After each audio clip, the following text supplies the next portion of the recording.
Welcome to the Real News Network. I'm Jessel Noor in Baltimore, and welcome to this latest edition of the Perry Report. Carbon dioxide is one of the most critical gases in relation to climate change. Emitted due to human activities, it can remain in the atmosphere for many thousands of years. In an attempt to deal with this issue, the U.S. government has formed a task force called the Interagency Working Group on the Social Cost of Carbon. In May of this year, the working group released new estimates that put the social cost of carbon, the value of preventing a ton of carbon emissions, at somewhere between $11 and $221 per ton. In other words, that's what we should be prepared to spend to prevent carbon emissions and to save the planet from global warming. Here to talk with me about this issue is James Boyce. He's the director of the Program on Development, Peacebuilding, and the Environment at the Perry Institute. He's also a professor of economics at UMass Amherst. Thank you for joining us today.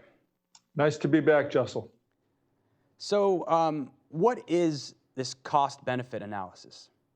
Well, as the name suggests, it's a way of weighing up the trade-offs that we face as individuals or as a society, the trade-offs between costs of doing something or not doing something and the benefits that come with it.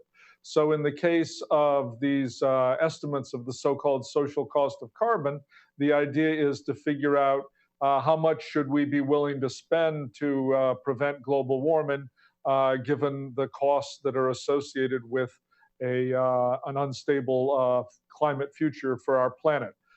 So in certain ways, this is an exercise that might seem to make sense. I mean, as a society, we do have to make choices, and it seems like weighing up costs and benefits is a reasonable way to go about it. And in principle, these are costs and benefits to the whole society, present and future generations, not just to specific individuals. So this is sometimes described as being all about efficiency. There are two main problems with cost-benefit analysis, however. One is that everything has to be reduced to dollars and cents. Everything has to be put into that money measure. So that's problematic. And then the second set of problems has to do with the methods that are used to pin dollar values on things like having a stable climate in the future on planet Earth.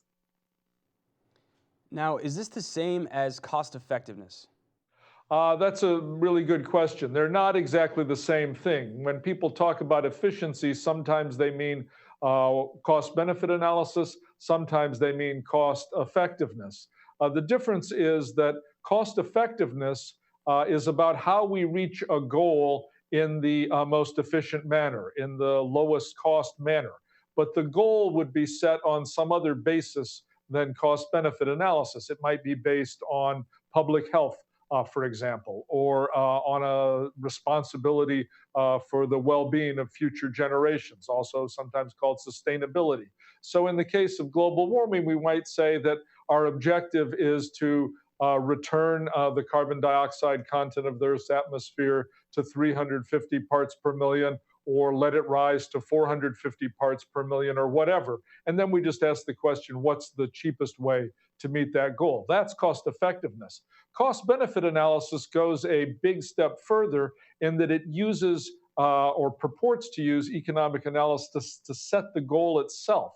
So rather than saying, well, we have a responsibility to future generations to keep the planet within the following range of parts per million of carbon dioxide or whatever, the cost-benefit analysis says, well, how much is it worth to save the planet and how much should we be willing to spend? And on that basis, it comes up with a goal which is also sometimes described as being efficient, but it hasn't been set on the basis of anything other than these dollars and cents calculations. So you're saying it doesn't make much sense to use cost-benefit analysis to set environmental goals, especially when, we're talking about the survival of the planet. Well, I think many people, and I would include myself in this, would argue that there are some things in life, some decisions we face as a society where the things we're talking about are really priceless. They're not a matter of dollars and cents. I mean, after all, we as a society ban slavery. We ban murder.